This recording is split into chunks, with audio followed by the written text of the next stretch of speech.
né? E aí, o Paulo, passo a palavra ao Paulo primeiro. Sim. Tá, obrigado. Eu sou da Associação das Vítimas da Tragédia de Santa Maria da Botquiz. Sou um dos pais, né? Aqui está minha esposa, e nós perdemos nosso filho, e ele é de São Paulo, por isso que nós estamos aqui.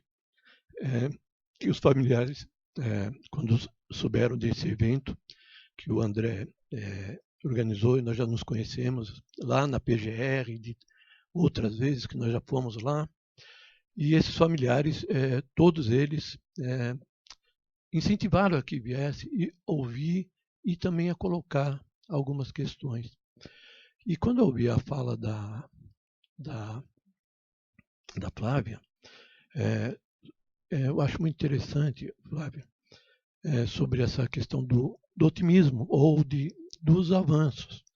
Mas há uma desesperança nos familiares muito grande com relação à nossa petição que nós colocamos em 3 de fevereiro de 2017, na comissão da Corte Interamericana. Nós já fomos na Argentina, falamos na época com o presidente, o comissionário, e o Paulo Abrão também, que estava ali. Depois eles vieram aqui em São Paulo ano passado, em 10 de novembro nós estivemos aqui, e nós fomos colocados no primeiro documento preliminar para que o Estado responda sobre essas questões. Nós temos lutado muito com relação a isso. E para que todos entendam o que eu estou querendo dizer, assim, nós fomos...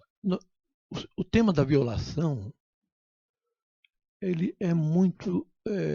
nós somos as vítimas da segunda tragédia da Botquiz, que é a falta de justiça, a lentidão e tudo que nós estamos nesse tempo todo procurando simplesmente ter um retorno do que aconteceu.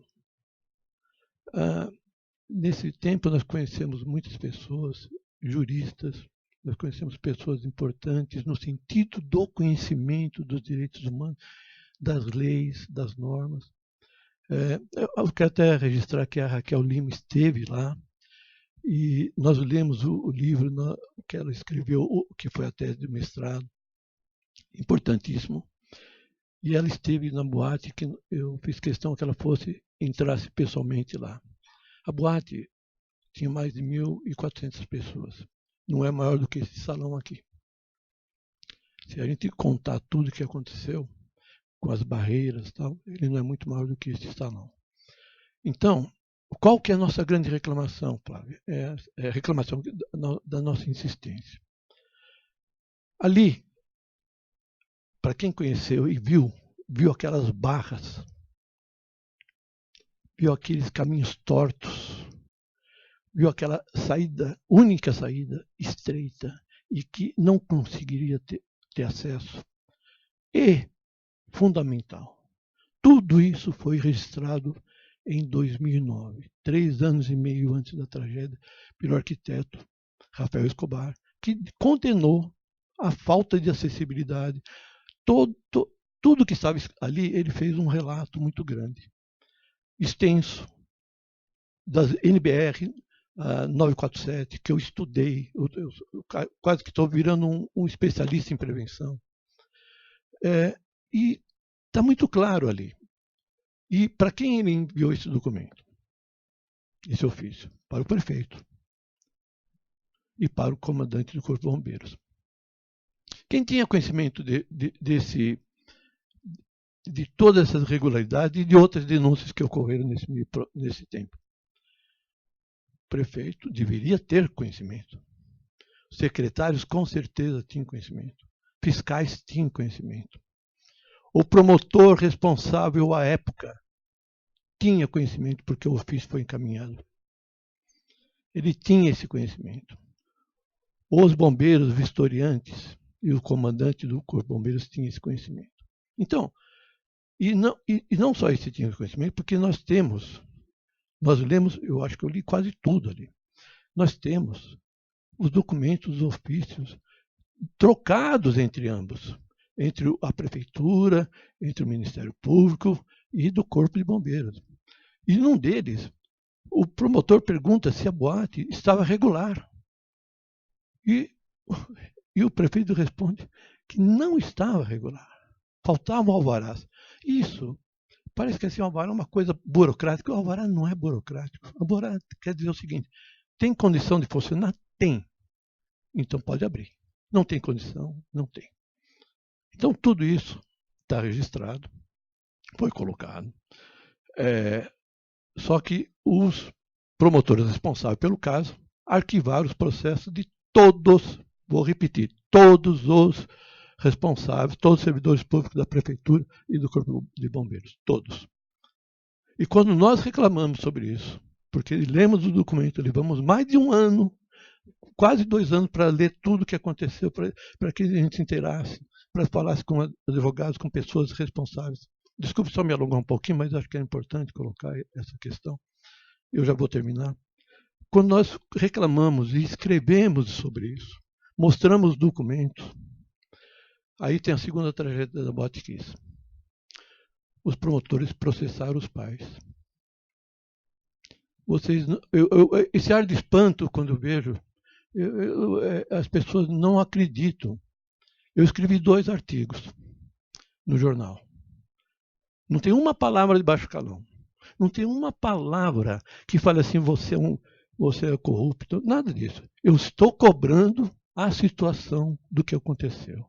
Eu falo do corporativismo, que não só fui eu que falei, foram desembargadores, foram juízes, foram procuradores, que eu estive em Brasília, procurador falando para mim do absurdo, não vou citar o nome agora, mas assim, claramente sobre o que aconteceu. E quando nós falamos isso, os promotores, para tentar calar a boca dos demais pais, processaram por calúnia de difamação. Logo, bom, não há dúvida que isso foi um tiro na culatra, perderam toda a credibilidade, foi afastado agora recentemente do processo, o promotor que fez isso, porque nós não aceitamos que ele continue no processo. Enfim, essa é a segunda causa maior. Então, morreram já pais estão debilitados. Nós fizemos um trabalho com a Folha de São Paulo de investigação desse processo dos familiares. A jornalista fez um trabalho muito forte, mostrou lá os pais que é um suicídio inconsciente, eu não sei como é o termo, a forma, a pessoa deixa de querer viver, perde a vontade. O caso da mãe que perdeu 2 filhos, os 2 únicos filhos, e ela pegou uma gripe e pela baixa imunidade ela morreu. E todos os pais acabam ficando muito debilitados nisso. Então, eu quis fazer primeiro essa introdução para dar um entendimento. E a pergunta é, há uma desesperança muito grande. Sabe quantos familiares diretos tem, Flávio? Eu sou matemático. Eu procuro sempre olhar os dados. Nós temos na associação 625 membros. Um pai de uma família, ou uma mãe, um irmão, um avô, um filho, enfim. Esse total dá em torno de 3.000 pessoas diretas. Pais, mães, avós, filhos. E algum agregado que mora junto, que é um primo, enfim, um núcleo familiar direto. Mas atinge mais de 10.000 no núcleo de tios, enfim. Esses 3.000, né? Estou falando dos que perderam a vida, fora os sobreviventes, que são 636. Eles estão cada vez, estatisticamente, nós estamos vendo, prematuramente estão morrendo ou estão deixando de viver. Então, essa desesperança de tantos milhares de familiares, nós gostaríamos de ter algum caminho que a gente depois nós vamos até conversar, que seja pelo menos uma resposta melhor a essas famílias. a que nós possamos ter um pouco mais de... nós não queremos... Olha, nós não temos nenhum sentimento de vingança. Eu só vou finalizar da seguinte forma. Nós não queremos, aliás, não queríamos e agora não queremos vingança, nada disso. Nós só queremos que aqueles que forem iniciados com alguma possibilidade de erro, ou por omissão, ou seja o que for. Puxa vida, nós sabemos, está escrito lá no processo, inclusive, deixou de fazer, e o secretário fala assim, eu não sabia que eu tinha essa função. Ele fala isso, está escrito lá. Né? Então, essa pessoa não pode continuar num cargo, essa pessoa não pode estar ali. Ela tem que ter um processo de improbidade administrativa, claro, mas são vários. E o que foi feito nisso? Nada. Não há uma sindicância interna na prefeitura para apurar a responsabilidade. No Ministério Público, do promotor responsável à época, não há nada. E eu falo que foi um corporativismo existente lá, e eu fui processado por isso.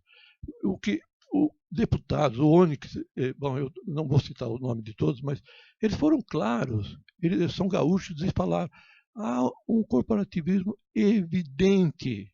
O desembargador Arno Verla, que era para julgar o promotor responsável à época, foi categórico. O procurador-geral, Eduardo Veiga, impediu que nós julgássemos. Não estamos dizendo que ele é culpado, mas ele não deixou que julgasse. E nesse meio, que foi em 2015, eles conseguiram que esse volume estava tão forte, e quando nós começamos a protestar, eles começaram a processar os países. E foram processos seguidos. Foi o primeiro o Flávio, depois foi o Sérgio, depois fui eu, depois foi a Marta Belri. Uma mãe. Ela tinha o direito até de falar o que ela quisesse. E apontar o dedo. E ela nem isso ela fez, ela questionou. Bom, desculpe falar, mas a minha pergunta, então, singela, é muito simples. O que nós podemos ter para que a justiça no Brasil, a injustiça no Brasil que está vindo pelo próprio poder público. Não estou dizendo das instituições. André, a Raquel, nossa, sabe o apreço que nós temos por pessoas que nos deram tantos apoios. Mas tem o joio nessa história. E esse joio, quando eu ouvi, nós não podemos, eu ouvi do Procurador-Geral da República. Nós não podemos fazer nada. Os Ministérios Públicos Estaduais têm autonomia. Mas essa autonomia, para essa história, para essa situação, onde 242 jovens, e desses jovens que não tiveram nenhum receio, voltaram para salvar outros e morreram, como meu filho. Não pode.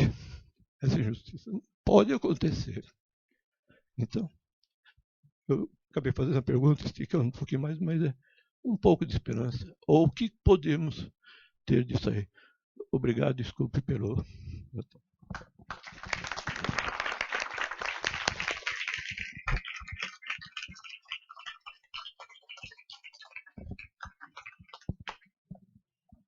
Obrigado, Paulo. Também faculto a palavra para fazer uma rodada de... Faculto a palavra para fazer uma rodada de perguntas. Não, obrigado, Paulo, obrigado. Não?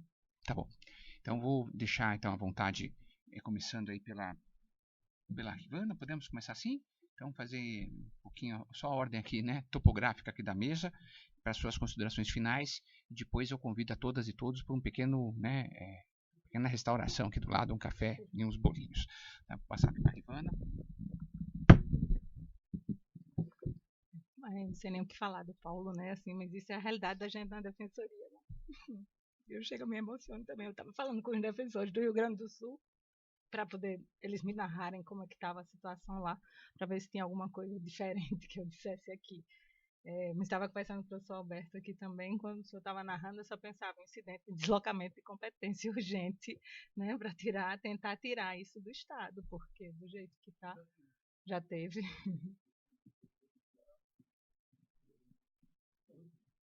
Sim. Sim, sim, sim. Mas, enfim, eu acho que, né, depois de uma fala dessa, eu acho que é só, enfim, agradecer por estar aqui hoje, mas principalmente por escutar isso, né? Enfim, os direitos humanos vivos, né? É isso. Eu não consigo não me emocionar.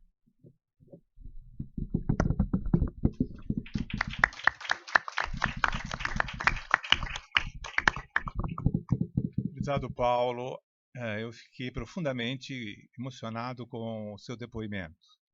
E o seu depoimento é um retrato fiel de um país no qual direitos humanos são desrespeitados pelas próprias instituições. Isso não é consolo, ao contrário. Isso é um repto que nos é lançado a todos, para que em todas as instâncias, em todos os lugares, em todos os níveis de poder, nos quais os direitos humanos são violados, nós devemos reagir. Infelizmente, nós vivemos num país no qual as pessoas se acostumaram a acomodar-se diante da violação dos direitos humanos. As pessoas se comovem, mas as comoções são passageiras e depois não tomam medidas concretas para a mudança de um estado de coisas. E as pessoas estão mais interessadas em resolver os seus problemas imediatos do que olhar para a realidade do outro, como a sua realidade, Paulo, e buscar uma mudança do estado de coisas. Eu não conheço as peculiaridades todas que você narrou. Muitas delas me surpreenderam profundamente. Mas eu só diria, de maneira geral, que é regra básica de todo o sistema internacional dos direitos humanos, a ideia de subsidiariedade. E a ideia de subsidiariedade significa que os direitos humanos devem ser realizados primordialmente no âmbito dos Estados nacionais, pelo aparato administrativo, judiciário e legislativo. Entretanto, esgotados os recursos no âmbito dos Estados nacionais, é possível acionar os mecanismos internacionais, sejam eles jurisdicionais ou não jurisdicionais. Por exemplo, mecanismos relacionados ao protocolo dos direitos civis e políticos, que tem âmbito universal, relacionados no plano americano à Convenção sobre a Proteção dos Direitos Humanos. Então, esta é sempre uma possibilidade que se abre. Mas é claro que, diante do desconhecimento da situação concreta, das peculiaridades, do trâmite do caso, eu não me aventuraria a recomendar uma solução específica. Eu apenas diria a você, primeiro, que não perca as esperanças. Segundo, que tente todas as vias jurisdicionais, inclusive o Conselho do Ministério Público, para que medidas sejam tomadas com vistas a reparar uma situação de tão grave violação dos direitos humanos, uma situação tão escandalosa que envergonha uma instituição como o Ministério Público do seu Estado.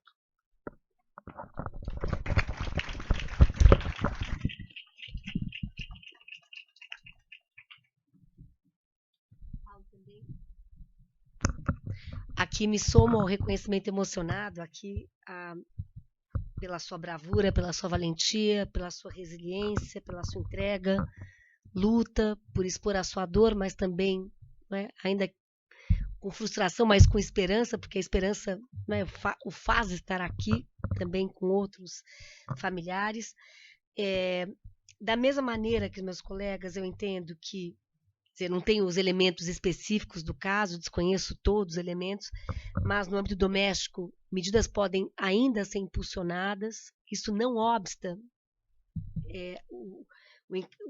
que seja impulsionado o caso no âmbito da comissão, mas seja pela via, não é, do incidente de deslocamento de competência, um IDC, já que as instituições locais estão absolutamente omissas, estão se mostrando incapazes de reagir, seja, como lembrava o querido professor Alberto, pela via do próprio Conselho Nacional do Ministério Público. Agora, no âmbito da comissão, o Paulo também sabe, nós como brasileiros não podemos atuar diretamente em casos envolvendo o Brasil. Nós não podemos tampouco nos pronunciar a respeito. Quando estamos no pleno e chega Brasil, nós temos que nos retirar da sala. Mas o que eu posso e me disponho, me comprometo a fazer é expressar a necessidade de priorizar o seu caso de maneira absoluta. O caso de todas essas vítimas, eu não sei em que etapa processual está no nome da admissibilidade, se já houve informe de admissibilidade, mas é justamente conferir total prioridade, tendo em vista as 242 vítimas, tendo em vista a impunidade que resta, tendo em vista a dor da injustiça que move o sistema interamericano e a necessidade que ele responda. Então, me alio a vocês com esta possibilidade de incidência, que é a priorização, sem poder diretamente atuar no caso. Muito obrigada.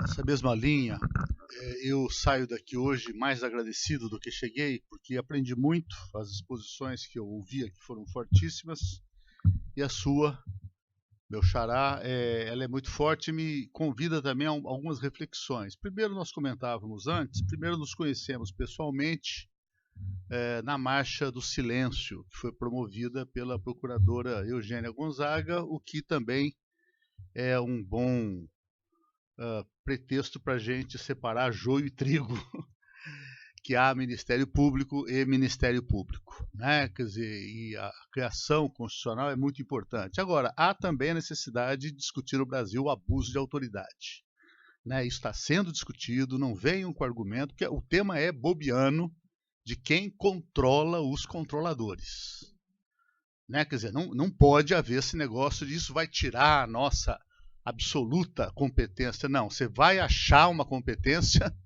sem extrapolar a lei. Ninguém pode se colocar assim. Eu quero homenagear também, porque é uma história que eu conheço muito parecida pela saga de pais e mães que 40, 50 anos se mantêm unidos, entre eles uma tia minha, Egli, Maria Vanucci Leme, tio Zé, pais de Alexandre Vanucci Leme, nome do DCE da USP. São 400 que dedicaram as últimas décadas a tentar essa justiça, e uma justiça que ela, se a gente olhar as recomendações da Comissão Nacional da Verdade, 18, 19, não lembro quantos são, ela tem uma que envolve alguma ideia de averiguação, sanção, punição. Né? A outra todas as demais, elas são a justiça reparativa. Nunca mais acontecer. Então, a beleza de ver um caso como esse casal, que não se deixa levar pela inação, como muitos dos familiares acabaram terminando.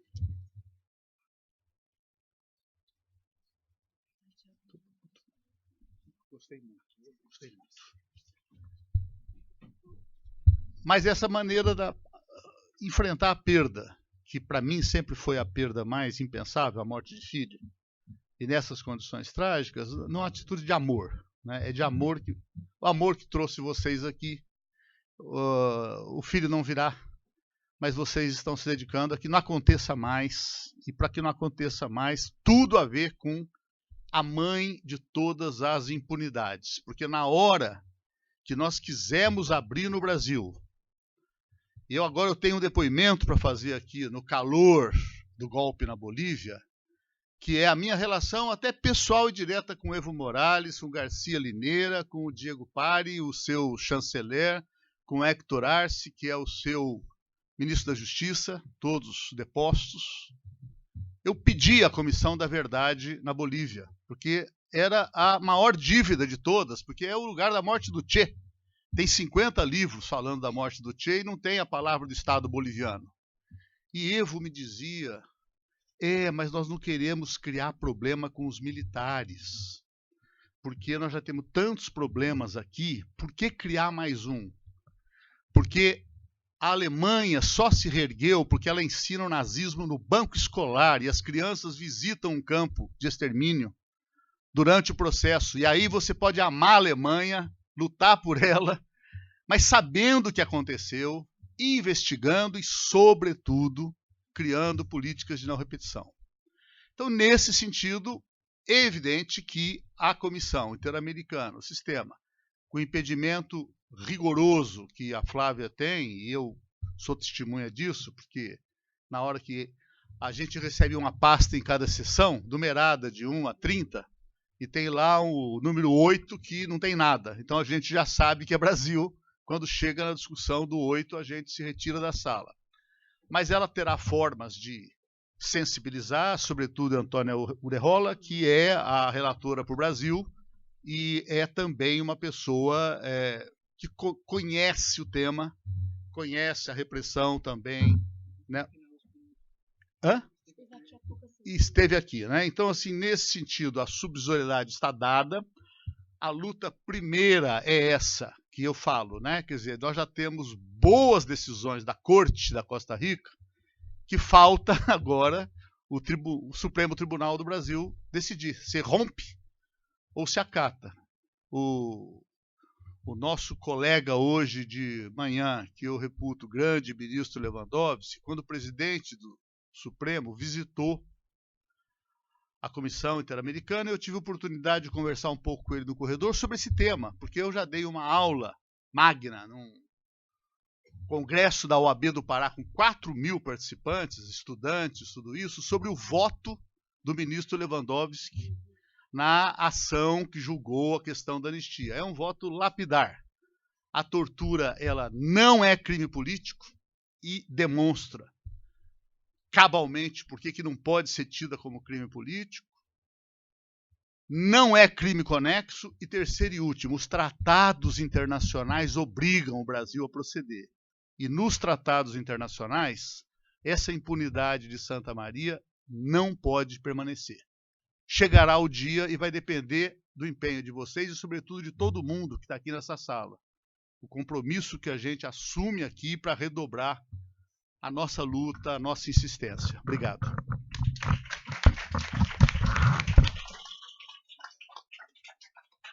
Bom, seu Paulo, Dona Fátima, eu estendo a vocês a minha mais profunda solidariedade pelo acontecido, meus pêsames, de verdade. Esse caso já ultrapassou em muito o prazo razoável do sistema interamericano para que um processo tenha justiça. Então, ao mesmo tempo que o Direito Internacional dos Direitos Humanos ele dá a última esperança, as pessoas que se apegam a essa última esperança sofrem com a falta de uma resposta e cabe ao sistema proporcionar essas respostas com a diligência e tendo plena noção do sofrimento que isso causa, como a comissionada já sabe. A comissão tem um programa especial para lidar com o atraso processual. Eu imagino que o seu filho não deveria ser muito mais jovem do que eu e do que muitas pessoas que estão aqui hoje. Então, você já me disse, os senhores já me disseram que o caso ainda não tem admissibilidade, mas na medida do possível, eu acho que vamos ter que fazer algum tipo de articulação para ver minimamente em que estado processual o caso está e respeitar o sentimento de vocês, porque eu imagino que ser forte e lutar vivendo o luto não deve ser uma coisa fácil. Então, meus pêsames e estendo minha solidariedade para vocês. Bom, com essas palavras da Thaís, eu encerro aqui a nossa mesa, cumprimento aqui a todas e todos e convido então para uma pequena pausa para depois retomarmos mais uma mesa. Obrigado, gente.